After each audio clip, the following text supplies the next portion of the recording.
আসসালামু আলাইকুম ওরহমতুল্লাহি বারাকাতুহু।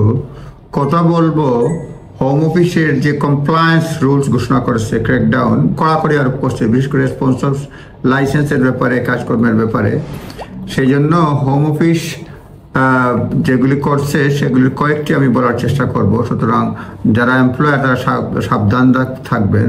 Under growing pressure to tackle the high migration figures, Home Office has published plans to clamp down on visa abuse and exploitation to be implemented through amendment of Employment Rights Bill. Employment Rights Bill under করতেছে কি change যেগুলি করতে যাচ্ছে, যেটা হচ্ছে a 2-year ban, 2 বছরের জন্য ban from sponsoring overseas worker for business that repeatedly flout visa rules or commit serious employment breaches such as not paying the national minimum wages. সুতরাং এমপ্লয়মেন্ট রাইটস বিলের আন্ডারে এমপ্লয়ারদের জন্য তারা নিষেধাজ্ঞা জারি করতে যাচ্ছে, বিভিন্ন ধরনের এনফোর্সমেন্ট। একটা হচ্ছে 2 years ব্যান, কেউ বিদেশি ওয়ার্কার নিতে পারবে না, 2 years ব্যান করবে। যারা বিজনেস, যারা এই রিপিটেডলি মানে তাদের কর্মচারীদের ভিসা রুল ফ্লাউট করে কিংবা সিরিয়াস এমপ্লয়মেন্ট রুল ব্রিচ করে এবং ন্যাশনাল মিনিমাম ওয়েজেস দেয় না, তাদের জন্য তারা 2 বছরের ব্যান জারি করবে home office. There has always been a duty of sponsor to comply with immigration rules and wider employment law obligations, failing which the risk of sponsor revocation for up to 12 months, যেটা হচ্ছে 2 years ban বললাম ফ্লাউট করলে।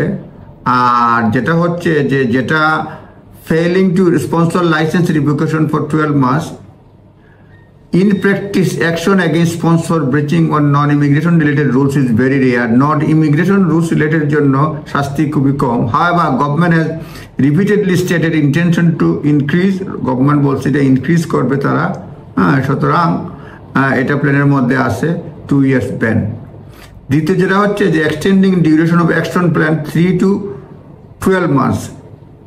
Sponsor who commit minor visa breaches, যেগুলি minor visa ব্রিচ করে, licence have consequently been downgraded, তাদের licence downgrade করে A rating to B rating, যার ফলে living them unable to sponsor a new worker তারা করতে পারে না until they have specific compliance।